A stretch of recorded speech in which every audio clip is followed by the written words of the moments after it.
have it? The ayes have it. We now come to motion number 4 on pensions. I call Minister Paul Maynard to move.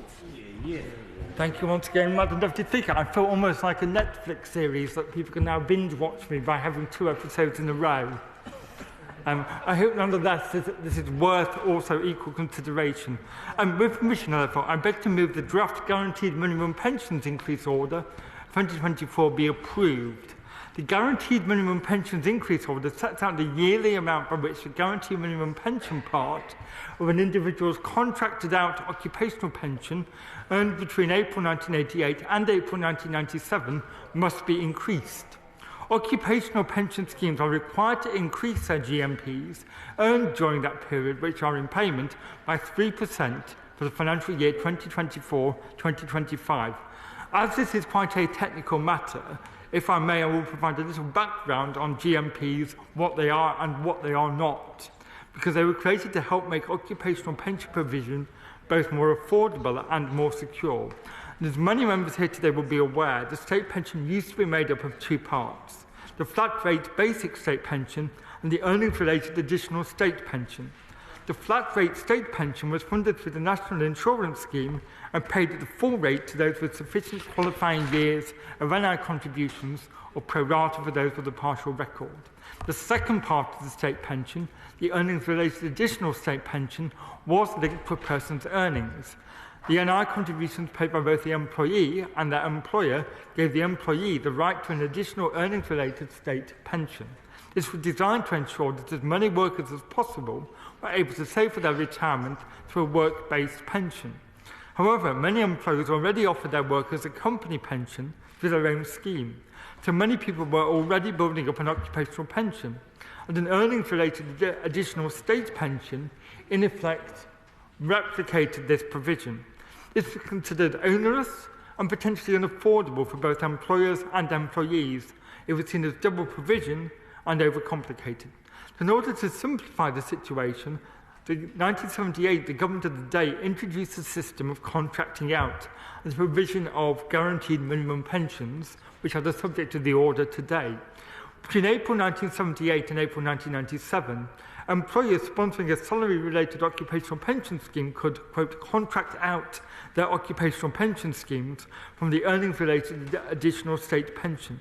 People who were members of a contracted-out scheme were taken out of the additional state pension, so as a result, both the employer and the pension scheme member paid lower-rate national insurance contributions. In return, salary-related contracted-out occupational pension schemes were required to take on the responsibility for paying their members a guaranteed minimum pension as a part of their occupational pension from the scheme. The guaranteed minimum pension the member built up in the scheme would be broadly equivalent in value to the additional state pension they would have received had they stayed in the state system. The majority of employees would also have built up an occupational pension over and above the guaranteed minimum pension amount, but the scheme pension could never be lower than this guaranteed minimum. So the crux of the idea was that rather than paying additional national insurance to the state in order to build up an additional state pension, people build up a similar amount of occupational pension through a workplace pension scheme. The system ran in this way from 1978 to 1997. So, having set out that detail, and I accept it is indeed complicated, the order we're now considering today provides a measure of inflation protection for the guaranteed minimum pension part of an occupational pension built up between April 1988 and April 1997. Legislation stipulates that when there has been an increase in the annual level of prices, as measured at the previous September, the order must increase the guaranteed minimum pension part of the occupational pension by this percentage, or 3%, whichever is lower. Because the September 2023 figure was 6.7%, this means the increase for the financial year 2024-25 will be 3%. The cap of 3% aims to achieve a balance between providing some measure of protection against inflation for members and, crucially, not increasing schemes' costs beyond what schemes can generally afford to avoid undermining the viability of those same schemes and seeing them go into the Pension Protection Fund. An obvious question does indeed come to mind, which is what about when inflation is above 3% as it is currently? Most members who reach state pension age before 2016 will still get the same inflation protection for their post-1988 guaranteed minimum pensions as if they had never been contracted out. This is achieved through an uplift they receive in their additional state pension. For those reaching state pension age after April 2016, are therefore receiving the new state pension, there are transitional arrangements in place, particularly beneficial for people who are contracted out. These members, therefore, will still get the 3% increase from their occupational pension schemes. I recognise that this is perhaps a very complex and technical area, but I'm satisfied that what it does is ensure that the burden placed upon schemes is an appropriate one, but also which ensures that recipients get an increase in their pensions that gives them some measure of protection against inflation. I therefore commend this order to the House. The question is motion number 4 as on the order paper. Shadow Minister Alison McGovern. Thank you, Madam Deputy Speaker, and hopefully the House will be relieved to know that I do not intend to repeat the explanation that the Minister just gave of this order. As he said, the statutory instrument addresses the need of a specific group of pensioners, and we support the measure and will therefore obviously support the order itself. I'll just take a very short time to raise a few other issues that are related. And further to the debate that we had on the last order, Madam Deputy Speaker, you will remember that under Labour we saw a historic fall in pensioner poverty. Unfortunately, it has been rising recently, and this is alarming after nearly 2 decades of decline. 1 in 6 are now living in poverty, rising to 1 in 4 amongst those who are single. And I hope that the Minister would agree with me that Britain should be one of the best countries in the world to be a pensioner. And the fact that many are still spending their later years in poverty, it does not reflect well on us. Labour in Power introduced pension credit, ensuring that pensioners' weekly income reaches a minimum guaranteed level, whilst offering a whole host of benefits, such as free dental and optical treatment. But we've discussed many times across this dispatch box that despite highly publicised campaigns, statistics released in October show that 40% of those eligible to claim pension credit are still not doing so. So given that I am sure the Minister shares my concern on this matter, I just wanted to take this opportunity to ask him to confirm what the government are doing more within its powers to make people aware of their potential pension credit entitlements. Given that we've just rehearsed all of the arguments about the cost of living, I thought the Minister might take a moment to reflect on what more the government can do. Because we know that social security systems cannot do their most basic function if entitlements are eroded by inflation or worse, not taken up at all. So again, further to the debate that we had, we also need to end the speculation about uprating, because pensioners should be not put through it any more than anyone else. And as we all know, the key to a good retirement starts in the workplace, when retirement can often seem like a distant concept, and we need people to consider their future early on. And this was the whole logic of automatic enrolment, a massive policy success, started under the last Labour government, driving up numbers of people saving. But still we see too many people falling through the net. And in September, with cross-party support, the Pensions Act 2023 received royal assent, giving ministers the power to abolish the lower earnings limit for contribution and reducing the age of being automatically enrolled from 22 to 18 years old. The Pensions Minister said then, we will consult on detailed implementation at the earliest opportunity. We haven't had further information on this, and I just wanted to give the Minister the opportunity to share further information on what's happening with these powers. I hope that all across this House will think that the extension of auto-enrolment is a good thing and we should crack on with it. And one final point. The rollout of collective defined contribution schemes, which provide an income for later life whilst giving members greater certainty about retirement outcomes they could achieve, is certainly to be welcomed. But more needs to be done to ensure the proper framework is in place for companies who express an interest in CDCs, while ensuring that those who can still join a defined benefit scheme do. And I would be grateful if the Minister might be able to comment on that, because I'm... Defined benefit scheme, or the member, I was just winding up. I will very briefly...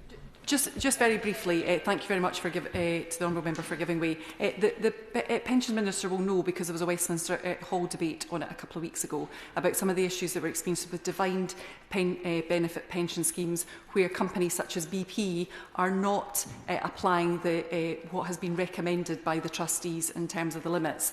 Does the Honourable Member, the Shadow Minister, agree with me that we need to ensure that companies who have made promises to pensioners actually pay out?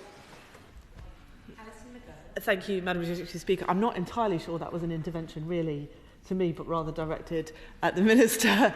So I'll let him respond when he winds up. But I think in terms of companies keeping their promises, it seems like the basics to me, Madam Deputy Speaker. But anyway, so as I said before, we support these measures today. We'll not oppose the government's proposals, but I would very much welcome comments on the questions that I've raised to the Minister.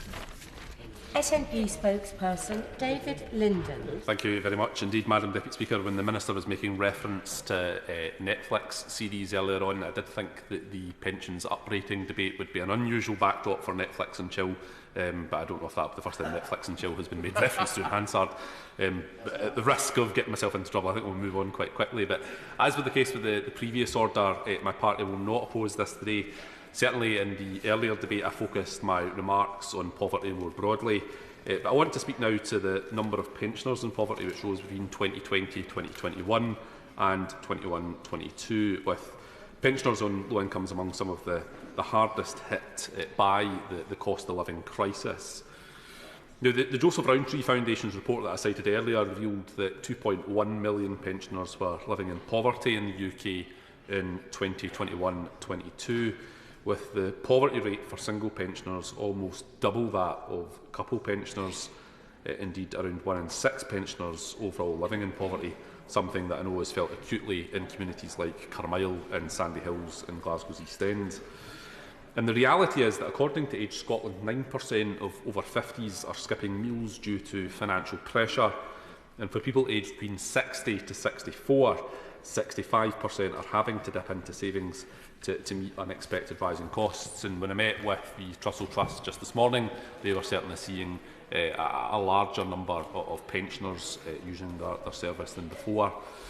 And that is of course the case for many WASPI women, given that the Ombudsman found that there was indeed maladministration in the DWP's communication, with the cost of living crisis certainly making matters much worse for women born in the 1950s. I'm happy to give it one. I'm grateful for him mentioning the 1950s born women like Cathy MacDonald, Glasgow South West constituent. Does he not agree with me that really we've spent, there's plenty of time, there could have been plenty of time today for us to discuss the plight of those 1950s born women and to see what justice and compensation we should be delivering for them?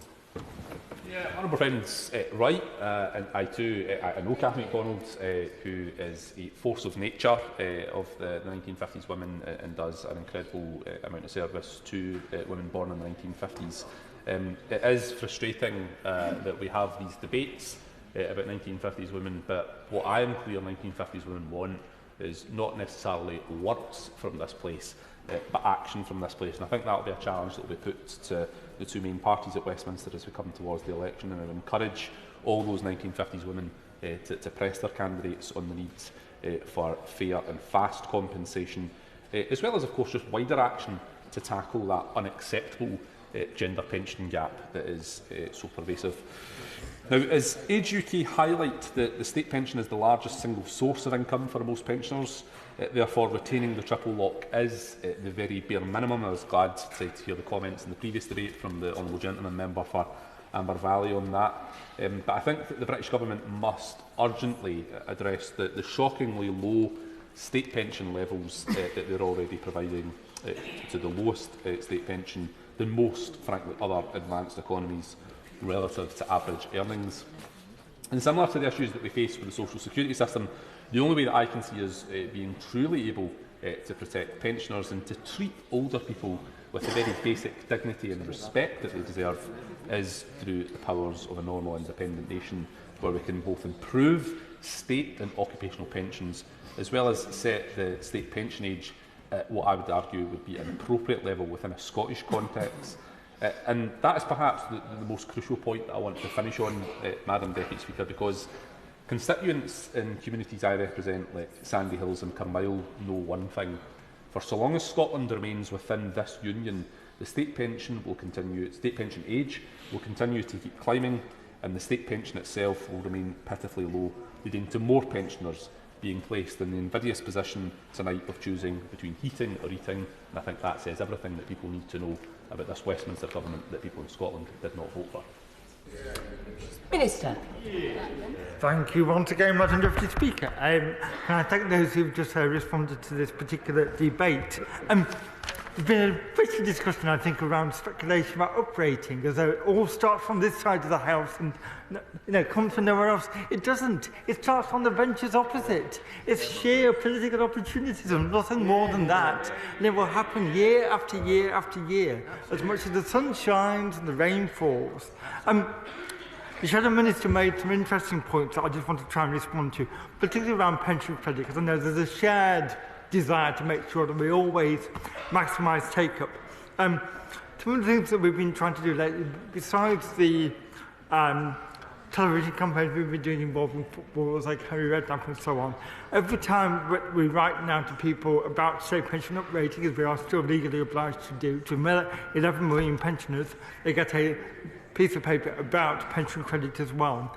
We are trialling writing to pensioners on housing benefit to ask them to apply to see whether they also are eligible. We haven't seen the outcome of that work yet. I'm really interested to see it, because that will be a good indicator of whether we can use other data sets to get more people involved. We are seeing much higher claims, 80% higher than a year ago. So a lot of what we're doing is generating more interest. That doesn't always feed through to a successful claim, but it is showing that there is more interest. And we're seeing the caseload. Having to give way. I'm very grateful to him for giving way, and there is no disagreement on this point of pension credit. I would just ask him gently to go back to his officials and look at the paper form for pension credit, which runs to something like 232 questions. Given the nature of the demographic that is dealing with pension credit forms, there must be a way of trying to simplify this. Would the Minister agree that 232 questions might be able to be slimmed down in order to get more people on pension credit? I very much take the point. I was sitting down today with a range of charities discussing this very point. How do we get access to those who are least inclined at the moment to apply? What groups in society are we missing? So there's very much our discussion was an over-reliance upon IT can often be a barrier, for example, so that's very much part of our thinking. The Shadow Minister also asked about the 2017 reforms and the extension of auto-enrolment, investing from the first pound of income and so on and so forth. They're a personal priority to me. I would love to give her a date for when she's going to see them. In due course is never a good answer to give her at the dispatch box. I'm afraid it is the answer at this stage, but it's one that I'm pursuing within the department. So she has my personal pledge that I am pushing it as hard as I can. Similarly with CDCs, I am very enthusiastic, as I know she is. She will be aware that Royal Mail have already got a scheme ready cooked, as it were. I'm very keen to see how that progresses, but I'm also wanting to make sure that those who are other businesses also showing an interest can input into the formulation of the more sustainable regulations. Finally, the point on BP that the member for North East Fife made. Unfortunately, chamber commitments don't always align with ministerial diaries when I'm due to meet people. So all the things I promised I would raise, I have yet to have a chance to meet with the pension regulator to have that fuller discussion. So it is still a case of watch this space. But everything I said in Westminster Hall, I stand by, and it's still on the agenda. I think on that note, on this particular order, I commend the order to the House. Thank you, Mr Deputy Speaker. Thank you very much. The question is motion number 4 is on the order papers. May I let me say aye? Aye. No, I think the ayes have it. The ayes have it. We now come to motion number 5 on medicines. Minister to move. I beg to move. Question is as on the order papers. May I let me say aye? Aye. No, I think the ayes have it. The ayes have it. We now come to motion number 6 on employment. Minister to move. I beg to move. Question is as on the order papers. May that have been say aye? Aye. The contrary, no. No!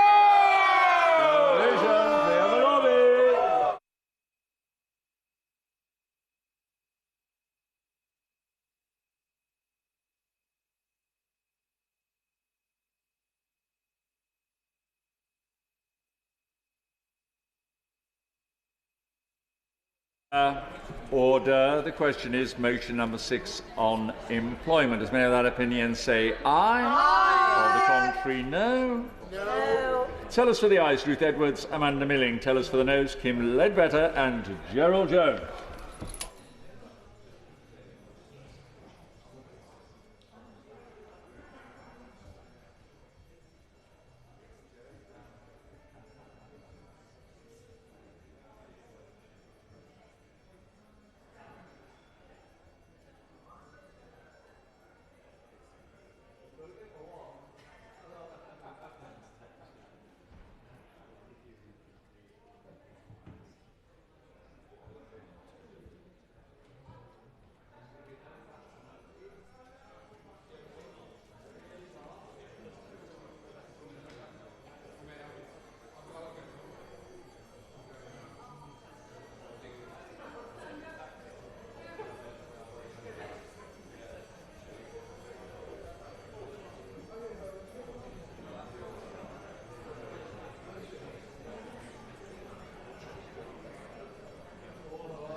Order.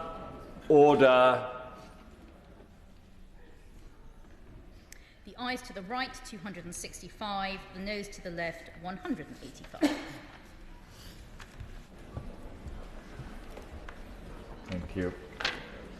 The ayes to the right, 265. The noes to the left, 185. So the ayes have it. The ayes have it. Unlock.